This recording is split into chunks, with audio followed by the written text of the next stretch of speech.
আল্লাহ সামর্থ্য দিয়েছে, 3টা বিয়ে আমি করেছি, 3 স্ত্রী গ্রহণ করেছেন, 3জন স্ত্রীকে নিয়ে আমি এক রুমে এক বেডে থাকতে পারবো কিনা, এটা জায়েজ আছে কিনা? এক রুমে 2 স্ত্রীর সাথে বা একাধিক স্ত্রীর সাথে 3টি শর্ত সাপেক্ষে থাকা জায়েজ আছে এক রুমে, যাদের একাধিক বউ আছে। অনেক যুবকরা আবার মনে মনে চিন্তা করে যে এটা দারুণ একটা মাসালা, আমাদেরও জানা দরকার। আগে একটা কথা বলি, একাধিক বিয়ে কিন্তু ইসলাম আপনাকে উৎসাহিত করে নাই। চরিত্র যদি ঝামেলা হয়ে যায় তাহলে ইসলাম বলছে তোমার সামর্থ্য থাকলে বিয়ে করো। তবে ইসলামের ভাষ্য হচ্ছে ইনসাফ কায়েম করতে না পারলে একটা নিয়েই থাকো। বাংলাদেশের মানুষ ইনসাফ কায়েম করতে পারুক আর না পারুক, বিয়ে কিন্তু কয়েকটা করার জন্য সবাই রেডি। রিক্সাওয়ালাও কিন্তু রেডি, যার সামর্থ্য নেই এও রেডি, শিল্পপতিও রেডি। পুরুষের জন্য 2 স্ত্রীকে নিয়ে একসঙ্গে তাদের সম্মতি ব্যতীত জায়েজ নেই, কেননা উভয়ের মাঝে বৈরিতা এবং ঈর্ষা থাকে, বিধায় উভয়ের ক্ষতি হতে পারে। 1 নম্বর বিষয়, যদি 2 জন মেনে নেয় এমনি এক ঘরে থাকতে পারবেন, কিন্তু ওই স্ত্রীদের সামনে আরেকজনের সাথে মেলামেশা করা বা বিভৎস আচরণ করা এটা কিন্তু আপনার জন্য জায়েজ নেই। 2 নম্বরে, এক স্ত্রীর সামনে অন্য স্ত্রীর সতর খোলা থাকতে পারবে না, কেননা একজন নারী অপরজন নারীর সতর দেখা হারাম। আল্লাহ রাসূল সাল্লাল্লাহু আলাইহি ওয়াসাল্লাম বলেছেন, পুরুষ পুরুষের এবং নারী নারীর সতর দেখবে না।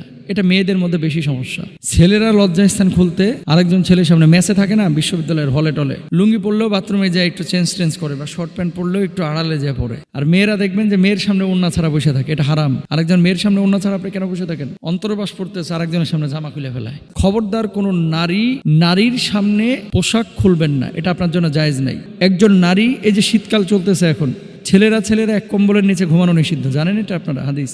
একজন মেয়ে এবং আরেকজন মেয়ে, 2 মেয়ে এক কম্বলের নিচে ঘুমানোটা নিষিদ্ধ হাদিসে আছে। এক ছেলে একই কম্বলের নিচে 2 জন ঘুমানো নিষিদ্ধ, এটা হাদিসের মধ্যে আছে। কারণ কি? অনেক সময় আপনি স্বপ্ন দেখেন, স্বপ্ন দেখার পরে বুঝেন নাই, এলোমেলো স্বপ্ন দেখেন না, স্বপ্ন দুষ্ট হয়, আপনি যাইতে ধরে রাখছেন, মনে করতেছেন আপনার বউ, আসলে বউ না, আপনার বন্ধু। অনেক সময় মেয়েদেরকেও শয়তান ওয়াসওয়াসা দেয়, যাইতে ধরে রাখছেন, আসলে এটা আপনার স্বামী না, এটা আপনার বান্ধবী। শয়তান অনেক সময় ওয়াসওয়াসা দেয়, দুষ্টামি করে, এখানে টিপ দেয়, ওখানে টিপ দেয়, আছে না, খোঁজাখুঁজি করে, লজ্জা স্থানে হাত দিয়ে দেয়, এরকম হয়। চূড়ান্ত বাস্তব কথা, এগুলো তার আসলে সওয়াল জবাবে অনেকে আলোচনা করে না, কিন্তু এগুলো মানুষকে জানানোর জন্য যে এগুলো যে নিষিদ্ধ, তাহলে কিভাবে ঘুমাবেন?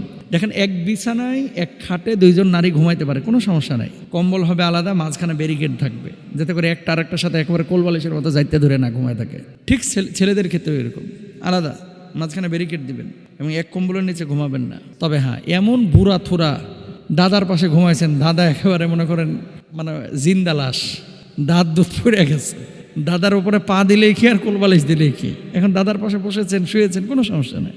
দাদি এমন দাদি, যে দাদির মনে করেন দাঁত দুধ পড়ে গেছে, এখন দাদির পাশে নাতি ঘুমাইছে, সমস্যা নাই তো। এরকম বুড়ি হইলে তো আর পর্দাই নাই, ইসলাম শরিয়া তাকে রুখসাত দিয়েছে।